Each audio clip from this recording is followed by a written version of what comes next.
Hello everyone and welcome back to another layman's financing video. Today we're going to be taking a quick break from the credit card chat to talk briefly about investing in stocks. I know that sounds like it could be a scary word, but hopefully by explaining the process and a little bit of how it works and what you can expect, you can start investing in stocks as well. So before we get too far into it, let's go over briefly what a stock is. Simply put, a stock is part of a company.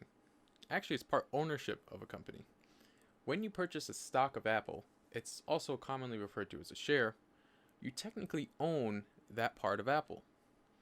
Now, obviously, if you own just one stock or even 100 or 1,000, you're not going to own a very large piece of it.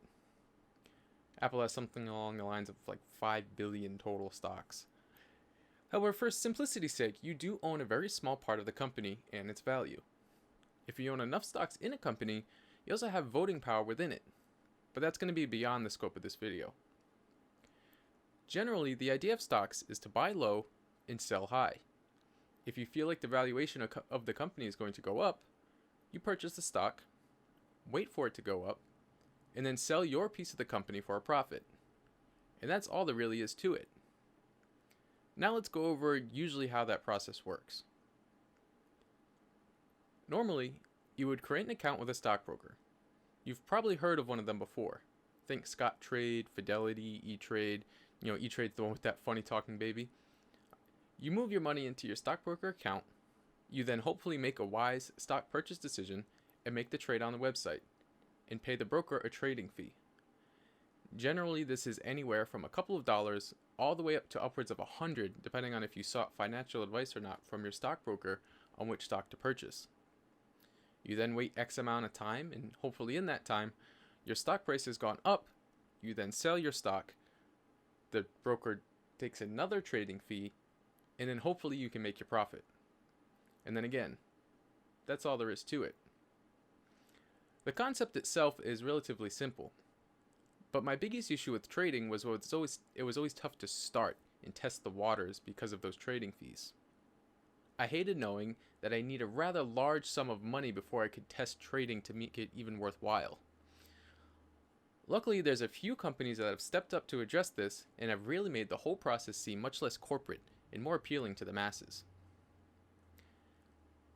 With my biggest issue being the stockbroker fees and commissions, I've always stayed away from investing, thinking I would need a fairly hefty sum before diving into it, as small trades wouldn't be worth the trouble as the fees would eat up any profits that I would have gained. However, with the risk of sounding like a Robin Hood shill, this app has allowed me to purchase stocks in a very easy use app. The interface is really easy to understand, and it makes the whole process smooth and painless. You can download the app for free from the Google Play Store or the iOS App Store. You create an account, and keep in mind during this process they will need your social security number and your bank information because it's going to be pulling money directly from your bank account, to transfer over to the Robinhood account. They'll make a couple of test deposits to confirm you do indeed own this bank account, and a couple days later, you're in. You initiate an ACH transfer from within the app to your Robinhood account, and you can use that to start purchasing stocks. And the great thing is that there is literally zero commission or trading fees, none of that crap. You buy the stock for the price, that it was when you made the initial purchase decision or whenever it goes through. It makes the entire process from start to finish really simple and easy to understand for someone who is looking to get started in investing. And I highly recommend it as myself, currently a very happy user. I used it to purchase actually a T-Mobile stock, which probably was not a wise decision, but I just own one stock of T-Mobile just to kind of try it out and see what the process is like. So to summarize, a stock is a piece of ownership of a company. You buy a stock at a low price and sell at a higher price. If you're looking for a simple way to get started, check out the Robinhood app on your cell phone. But that's about it. I hope I helped alleviate some fears you may have had about stocks, or maybe cleared up some confusions or misconceptions you may have had. Happy investing and good luck.